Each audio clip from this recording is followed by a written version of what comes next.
Товарищи женщины, я понимаю, что это очень трудно, но нужно покончить с пережитками прошлого навсегда. Снимайте паранджу, откройте лица. Товарищи женщины, почему вы молчите?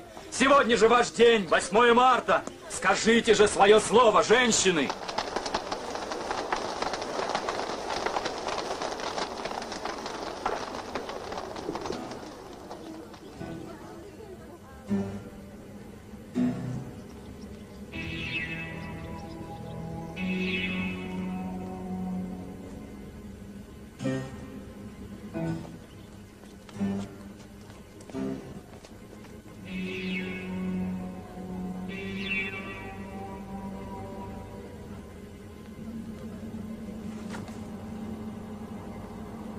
Вон, сняла, молодец. Смотри, солдат. Видишь? Первая.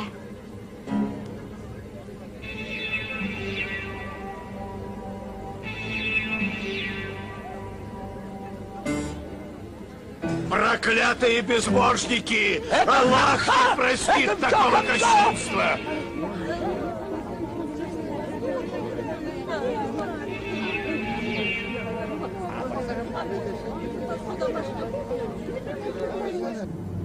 Как ты посмела? Бесстыжая! И всех нас! Какой срам! Бог накажет тебя! Она правильно сделала! Вы трогайте ее! Не смейте! Большевики записала!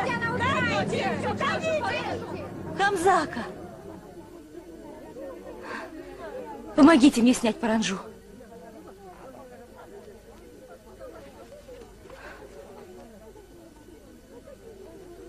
Вот и все. Бросьте ее в огонь. Нет. Эту паранджу мы сдадим в музей, чтобы люди знали, в чем ходила женщина Востока. Держи. Сабахон, снимите паранджу.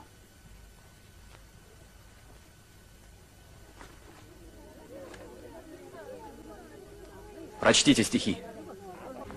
Эй вы, ишаны-богачи! Вы думаете, все молчи? Валить на Бога хватит вам. Не верим больше мы словам. От нечисти очистим свет. Вам в нашей жизни места нет.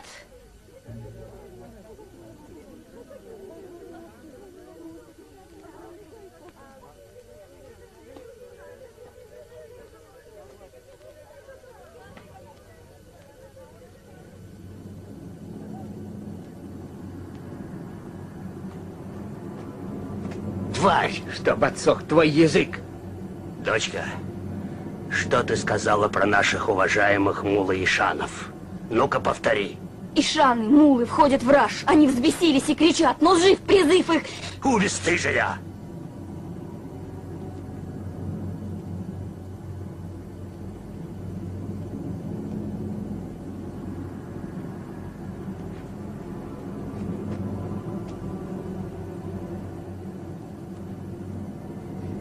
Извините, уважаемые мужчины.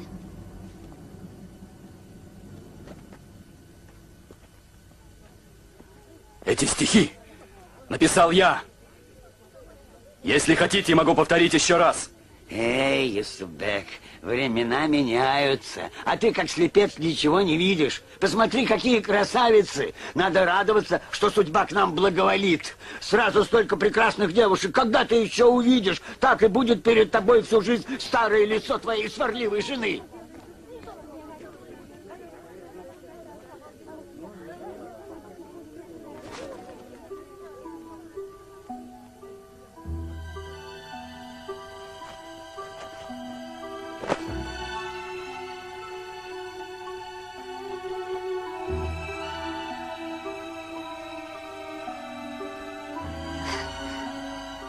Читай.